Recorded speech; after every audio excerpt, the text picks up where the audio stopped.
Few men in the history of Derby County Football Club have transformed the place like Jim Smith. It's getting on for 30 years since he arrived at the baseball ground. His legacy is still felt here at Pride Park Stadium.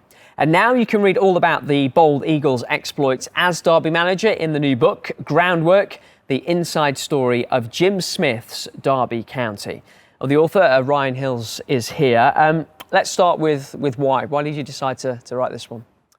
Well, good question. I worked on the book Pride, which came out a couple of years ago now, and as much as I enjoyed working on that, it was about 20 years at Derby, which weren't brilliant on the field most of the time.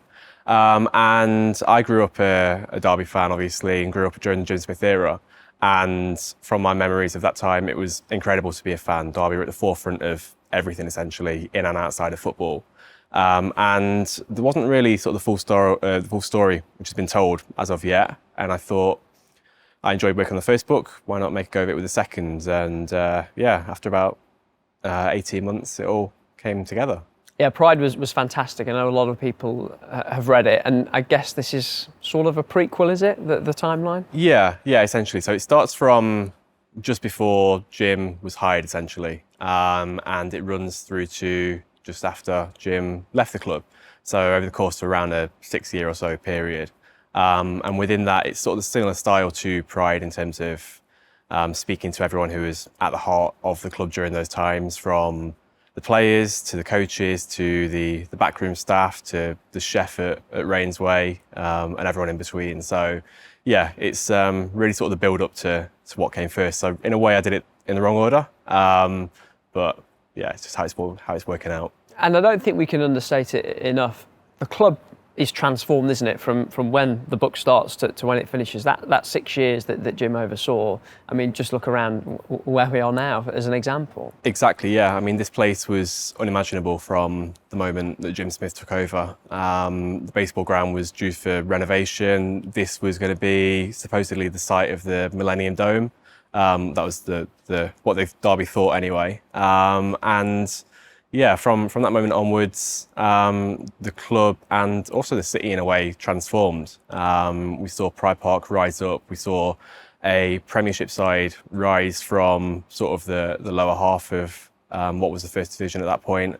And we really can't sort of understate the job that Jim Smith and his coaching staff, and of course what Lionel Pickering did as well, because Derby were not really meant to get to that point in the 90s. When Jim Smith was hired, it was very much a older manager coming in, bringing in free agents and looking to consolidate after years of overspending that didn't get us anywhere. And then within the space of 8-9 months, somehow they ended up in the Premiership with automatic promotion.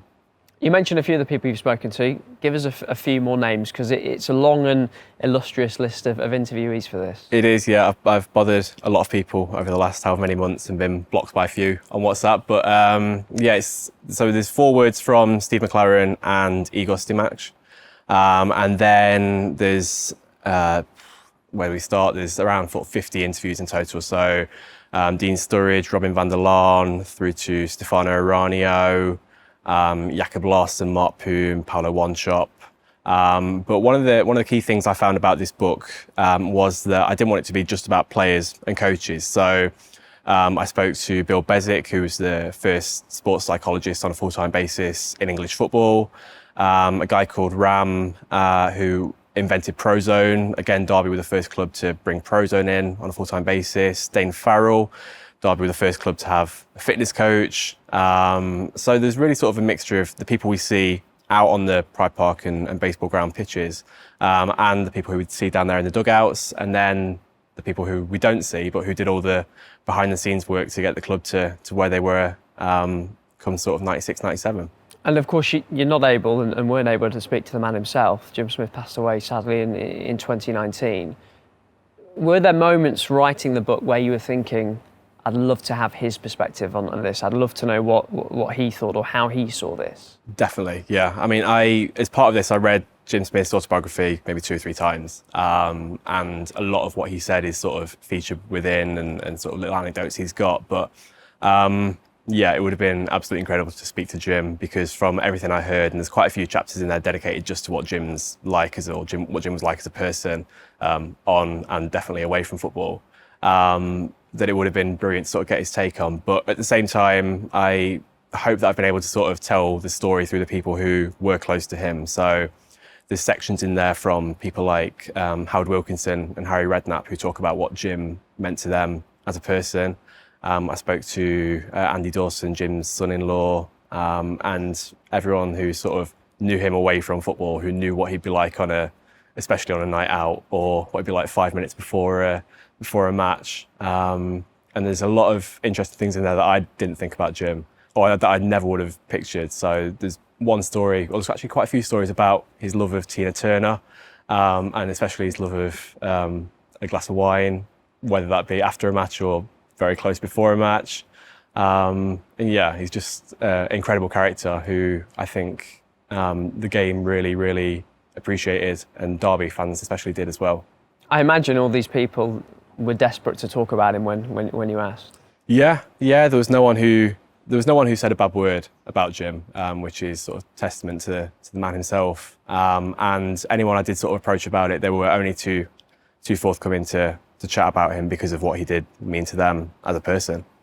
I know this is always a difficult question to answer, because we want people to go and read the book, and you don't want to give away the best bits. But is there anything in there that, I don't know, really surprised you or really stuck with you, a story or a tale that someone told? Yeah, there's a few. One of which was about Igor's signing, and I probably can't say it on camera because there's a lot of expletives in there, but how he sort of turned up to Derby without knowing he was coming to Derby, without knowing what division the club were in. I remember he told me that he turned up at the baseball ground, and I won't say exactly what he said, but he was like, I play football, not baseball, sort of thing. He didn't realise what the stadium was.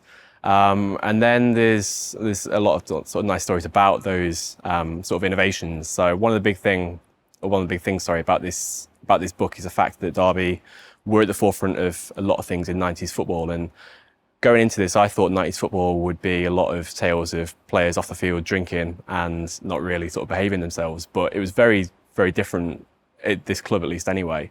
So there's a lot of nice little behind the scenes bits that I think as supporters, I was interested finding out about.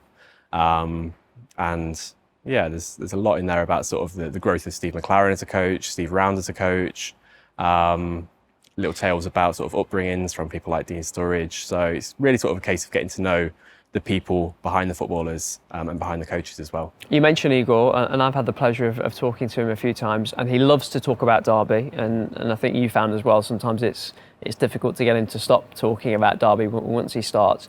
And I think he's a great example of how the club gets under the skin and stays with people. Is that something that you found with everyone you spoke to? Yeah, definitely. Most people who I spoke to were describing Derby as sort of their club, essentially. So Igor was all too forthcoming. I think when I first came on a call with him, he was talking about the match that had just happened that weekend and talking about off-the-field things as well. But everyone I spoke to, from sort of Paolo Wanchop, he was very sort of complimentary about the club. Iranio still completely loves the place.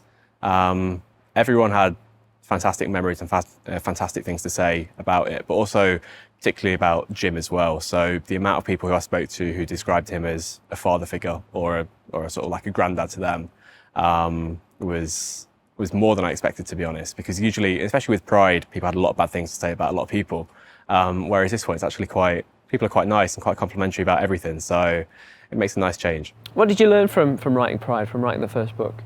I learned that footballers are difficult to contact sometimes, but mostly I sort of learned, because it was something that I never really anticipated doing in the first place, I learned to sort of manage the time around it a lot more and to utilise the people around me as well. So work closely with no end of people over the course of writing Groundwork, who I didn't work with for Pride.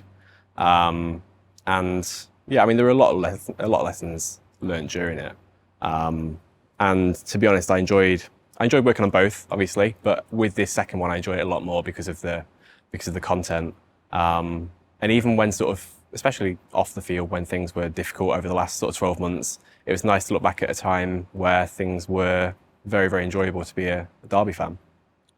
Often people do too, and immediately you think about the trilogy. Is there another book in you? There's plenty to write about with this club. There is plenty to write about at the minute. We'll see. We'll see. I was waiting to see how things ended up, and hopefully things have ended up now. So yeah, that would be a nice sort of third one to be sort of the rise again. But for the time being, I'm gonna get some sleep, I think. A well-earned break. Looking forward to reading it.